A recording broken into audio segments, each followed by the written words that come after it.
यहाँ कपडा जम्मा गर्नु पर्यो, यहाँबाट लगेर धुनु पर्यो, धोइसकेपछि सेनिटाइजरिङ गर्नु पर्यो। सेनिटाइजरिङ सँगसँगै प्याकेजिङका कुराहरू छन् जुन चाहिँ अहिले तपाईँले मोबाइलमा देखाउँला है।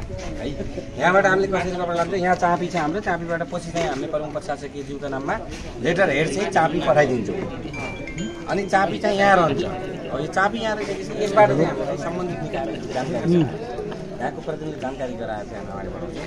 हाल चाहिँ हामीलाई चाहिँ नगरपालिकाले 3 लाख रुपियाँ लगानी गर्नुभएको छ। 3 लाख रुपियाँ चाहिँ लगानी गर्ने भनेर प्रतिबद्धता र हाम्रो त्यही अनुसार सम्झौता भएको छ। त्यस पछाडिको प्रशोधनदेखि लिएर प्याकेजिङदेखि लिएर लाने ल्याउने ती खर्चहरू हाम्रै हो र यसलाई चाहिँ प्रत्येक वर्ष डेको पेनदेखि लिएर अन्य व्यवस्थापन पछि हामीले यहाँ क्रियाकलापहरू गर्दै गयौँ। जस्तै हामीले यो वर्ष के गरिरहेको छ भन्नुहुन्छ भने अघि अध्यक्षजीले पनि मोहन साथीको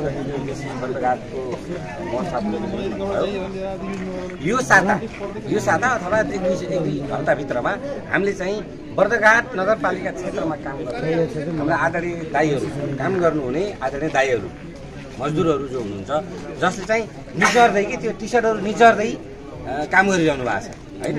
उहाँलाई लगेर हामीले एउटा नयाँ कपडा दियो भने पनि चाडबाडहरूलाई अन्य कुराहरूलाई पनि समेट्न सक्छ। जुन कपडा हामीले चाहिँ करिब चाहिँ 20 देखि 25 लाख बराबरको कपडा चाहिँ हामी सपोर्ट गर्दैछौँ।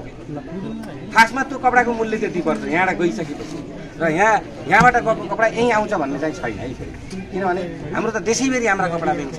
त्यसैले गर्दा यसको लागतकै सन्दर्भमा भन्ने भने अबको 10 वर्षमा यसको लागतको त्यो अब एउटा अनुमान चाहिँ खर्च निकाल्नै नसकिने अवस्था छ।